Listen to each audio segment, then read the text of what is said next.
Gaza में Hamas के लड़ाकों का सामना कर रही इजरायली सेना ने एक चौंकाने वाला खुलासा किया है। जंग के 11 महीने बीत जाने के बाद इजरायली सेना ने अपनी एक गलती पर बड़ा दावा किया। इजरायली सेना के इस कबूलनामे पर लोगों ने तीखी प्रतिक्रिया देते हुए उसे कटघरे में ढकेल दिया है। तो वहीं इजरायली पीएम नेतन्याहू एक बार फिर बंधकों की सकुशल रिहाई को लेकर भारी दबाव में है। उनसे इस्तीफे की लंबे समय से मांग चल रही है। गाजा में चल रहे इजरायली ऑपरेशन को 1 साल बीतने वाला है, मगर अब तक न तो इजरायली सेना ने गाजा से हमास का सफाया किया है, न ही इस ऑपरेशन को रोकने पर कोई ठोस कदम उठाया है।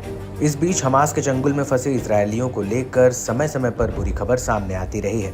ताज़ा मामले के तहत इजरायली बलों ने खुलासा किया कि इस बात की बहुत संभावना है कि पिछले साल के आखिर में एक सुरंग में मृत मिले 3 बंधकों की हत्या गलती से हुई थी। पिछले साल नवंबर में हुई इजरायली एयर स्ट्राइक हमास के उत्तरी गाजा ब्रिगेड के प्रमुख अहमद अल ढंडौर में निशाना बनाकर की गई थी, जिसमें इजरायली बलों की बड़ी सफलता मिली थी।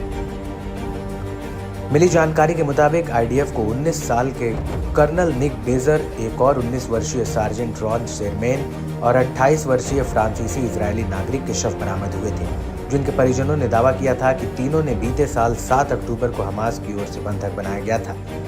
आईडीएफ के अधिकारियों ने बीते हफ्ते बताया कि जांच से पता चलता है कि उनके प्रियजनों की जान आईडीएफ की कार्रवाई की वजह से हुई थी। सेना ने कहा कि उनके शव 14 दिसंबर को जबालिया में एक सुरंग से बरामद किए गए थे, मगर जांच के बाद सामने आया कि तीनों की मौत गलती से इजरायली जवानों से हो गई। आईडीएफ ने अपने बयान में कहा कि जांच के नतीजों से पता चलता है कि तीनों की मौत आईडीएफ के हवाई हमले की वजह से हुई। पीड़ितों के परिजनों को पहले बताया गया कि बंधकों को हमास के खूंखार लड़ाकों ने मार डाला।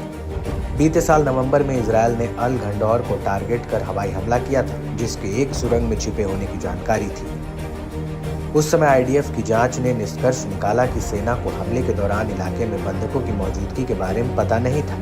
ऐसी जानकारी थी कि वे कहीं और मौजूद हैं, इसलिए उस इलाके को बंधकों की संदिग्ध मौजूदगी वाले क्षेत्र के रूप में नामित नहीं किया गया था। वहीं परिजनों ने सैनिकों के शव मिलने के बाद से ही उनकी मौत से जुड़ी पूरी जानकारी के लिए दबाव डाला। परिजनों ने कहा कि हमें हर चीज के बारे में सच्चाई का पता लगाना होगा, भले ही सच्चाई ये हो हमें उन्हें मारना पड़े। जिसके बाद इजरायली सेना ने मृतकों पर एक जांच कमेटी बनाई थी, जिसके बाद आईडीएफ ने यह स्वीकार किया था कि इस बात की प्रबल संभावना है कि उनसे गलती से बंधकों को मार दिया था।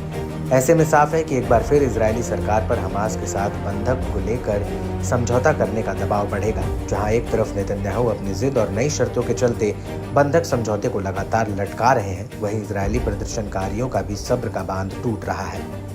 इससे पहले भी इजरायली सेना के हमले में कई मासूम इजरायली बंधक मारे जा चुके हैं। इजरायली पीएमओ के मुताबिक गाजा में अभी भी कुल 101 बंधक हैं। माना जा रहा है कि उनमें से 35 की मौत हो चुकी है। इस महीने की शुरुआत में दक्षिणी गाजा के रफा के नीचे एक सुरंग में 6 बंधकों के शव मिलने के बाद इसमें और तेजी आ गई, जिसमें नेतन्याहू की मुश्किलें लगातार बढ़ती जा रही हैं।